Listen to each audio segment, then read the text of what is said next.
Back here on College Football Corner, segment 2 of our NFL Draft 2015 preview. Jersey Joe Archino, Anthony Carlo joining you today.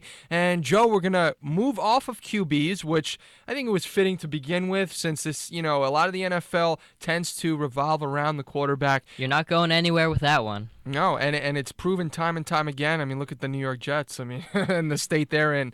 We'll move on to the top 5 wide receiver picks that Joe thinks will be, really buying some stock in the NFL draft. People will be buying stock in.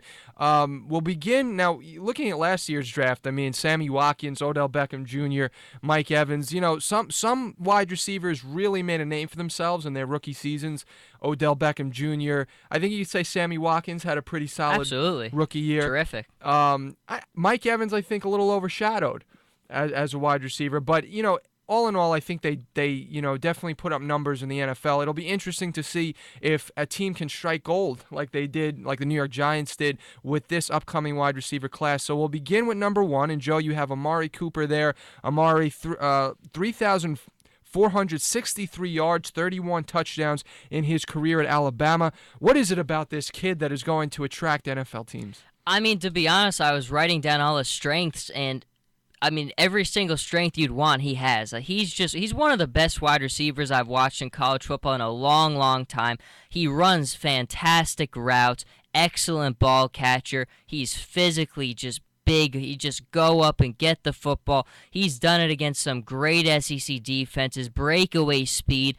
There's really nothing not to like about Amari Cooper. I mean, it's as safe a wide receiver as you could get. I think he's probably one of the next big names. And the big thing I really like is you could just throw him in right away. He's just going to make an impact. I think just because physically he could just fit in right now. I think, of course, he's going to get even bigger, but I think right now, even if you plugged him in, he'd just make an impact. He's just going to be a fantastic player. Amari was a candidate for the Heisman Trophy, rightfully so. Yeah, even though Marcus Mariota definitely ran away with that one. I believe it was somewhere over 92% Second highest of all time, yeah. Second highest of all time. But Amari did come up big. I remember later in the season, Amari had some big games where the team basically won on him, and especially when Blake Sims had been carrying that team a lot of the year. There were games where Blake didn't necessarily have his best games, and Amari really stepped up. And that's the thing is, SEC defenses know who's getting the ball. I mean, it's no secret what Lane Kiffin's trying to do. When the game's on the line, you got to get him the ball, number 9 the ball, and he just always delivered. I think just game plan-wise, you watch him against these SEC defenses, which are as close to NFL talent as we can get, and that projects very highly for you. And for him, I've just been this year was just unbelievable for him. I can't wait to see what he does in the NFL. So we'll move on to number 2, and this particular player may be a New York Jet one day. He sits in that 6th slot projected 6th slot, which the New York Jets may have a shot at. That's Devontae Parker. And Devontae, now, in order for the Jets, Joe, to get him, I think that they do have room to work with in their cap space, but I think there is a question with Percy Harvin and whether or not they're going to continue holding on to him or if he's going to be released. That would definitely ensure Devontae Parker. But anyway, what do you see from this kid? Love this kid. I mean, like you're just saying, I'd dump Percy Harvin in a minute if I could put this guy on my roster. I remember I didn't get to watch him as much this year because Louisville wasn't as great. Of course, Teddy Bridgewater going to the NFL. But last year, you watched Devontae Parker and Teddy Bridgewater. What a dynamic duo this was. Again, another number 9 like Amari Cooper. He's just so physically strong. He reminds me a lot of Larry Fitzgerald. Every time I watched him, he reminded me of Larry Fitzgerald. Big kid, runs good routes in the red zone. One of the best wide receivers in the red zone in college football I've watched in a long, long time. I just think he does everything well. He's got great size. He's got good speed. I mean, when you watch him with Teddy Bridgewater, you could just see how much talent this kid has. His numbers did go down a little bit this year, but that's, of course, going to happen when you lose a quarterback like Teddy Bridgewater. But I just think Devontae Parker and Amari Cooper, both these guys are just going to be phenomenal wide receivers in this league. We saw, like you were saying before, how much good we've seen from guys last year, Sammy Watkins, Mike Evans, Odell Beckham Jr. these two guys right away are going to be carry that mantle. They're not going to disappoint. That's good to know because those three wide receivers that we had mentioned in the NFL from last year have definitely helped the game. Absolutely. I mean, with the stuff they've done. I mean, Odell Beckham Jr. and that amazing catch he had this year really had the whole NFL talking, had everybody talking. So it's good to know that they'll carry on that baton. We'll move on to number 3, Kevin White, and just to mention Parker's numbers in his college career at Louisville: 33 touchdowns, 2,775 yards, and now on to our number 3 spot, Kevin White, who stands at 6'3", weighs in at 210 pounds. I think Kevin White is a guy I really like from West Virginia. I really liked watching West Virginia's offense this year. Dana Holgorsen always does a nice job. I really liked him when Clint Trickett was healthy. Him and Kevin White were just on the same page. A comparison I read on CBS Sports was Tavon Austin, and I think that's a pretty good comparison. I mean, I think he's a little bit bigger than Austin, so he's got a little bit more size and muscle than him, which is good, but he's got that great speed. He's a very good ball catcher, runs good routes. I mean, it's a guy who I think if you need kind of a slot guy, you need that speed in the middle of the field, I think you're going to have a lot of success with Kevin White.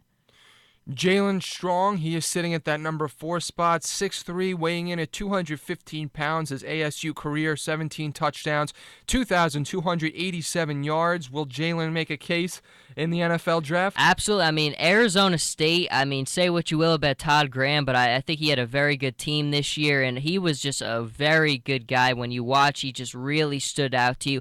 Good size, which you always need. He's tall, go up and get the ball. A little bit thin, probably needs to put on a little bit more muscle size, but I just think he's a guy who's just going to go up there and get the ball, a little bit like maybe an A.J. Green if you had to kind of project what he'll turn into, but I think he's going to be a guy who's going to be a nice receiver. Maybe a T.Y. Hilton, somebody like that. A little bit bigger in size than T.Y., but it definitely got the catching ability. So we'll move on to your number 5. Who is that, Joe? Got to go with Devin Funchess from Michigan, and I think the thing I really love about this kid is he's just big. I mean, he's 6'5", 230 pounds. He's just a big guy. I mean, you watch him hurdle over guys, and now his numbers are not even near the other ones, and that's mainly because Michigan just hasn't had a quarterback in a while. When he was there, Devin Gardner was just not a guy who's going to really get you the ball, but I think size is just a guy who's going to plow over people. He looks more like a tight end than a receiver to me when I watch. So I don't know what a team is going to do, but no matter what you do, I think he's a guy who's just going to be a matchup problem. We've seen how big these hybrid guys are, and we see like Jimmy Graham. Is he a receiver? Is he a tight end? I think this is the kind of guy who could put up that similar type thing because athletically he can do what a wide receiver does, and he's shaped like a tight end. Just a guy who's going to create a lot of matchup problems in the NFL. And I believe Jimmy's getting paid as a wide receiver now after his tight end stint. I think they tied him as a tight end, which he wasn't very happy about. Did they really? They did. Oh, I remember reading before the season that he was looking to get that. You may be right. He wanted it he bad. He wanted that wide receiver title. A lot of people think that's maybe part of the reason things went so bad was just the disharmony. You could just see that him and Peyton just kind of things didn't. I think that made their moods not work out too much. But other than those guys, though, there are still, it's a great class for wide receivers. There's more guys like Sammy Coates from Auburn. We talked a lot about him this year. Just a big guy from Auburn. I love him. I think he's another guy who's really going to make an impact. Rashad Green from Florida State has been there for a long time. Excellent pass catcher. A little small, but as good hands as you'll find in this draft. Tyler Lockett from Kansas State, a very speedy guy you could put in the middle. Another guy, slot guy, could be the next T.Y. Hilton. Every time I watched him play, I'm like, that could be the next. He's probably got more speed than T.Y. Hilton does. And then Ty Montgomery from Stanford, another just big physical receiver. It's a great draft for wide receivers, for positional players. I think if you're a team who really needs a receiver, and there's a lot like your New York Jets, well, not yours, but we do talk a lot about them. Mike DeMurgis's New York Jets. New York Jets. I think you're going to be in very good mood with this draft because there is a lot of good guys who are going to help teams out big time. As a Giants fan, I'm hoping that we can come up with another good pick, even though it won't be probably as good as our Odell Beckham Jr. ODB is a beast. Yeah, he definitely has set the bar high. But Jersey Joe Archino, Anthony Carlo will be right back for one more segment here on the College Football Corner look at the 2015 NFL Draft, and we'll be finishing off with the top 5 running back picks that Jersey Joe Archino will have for us right here on College Football Corner.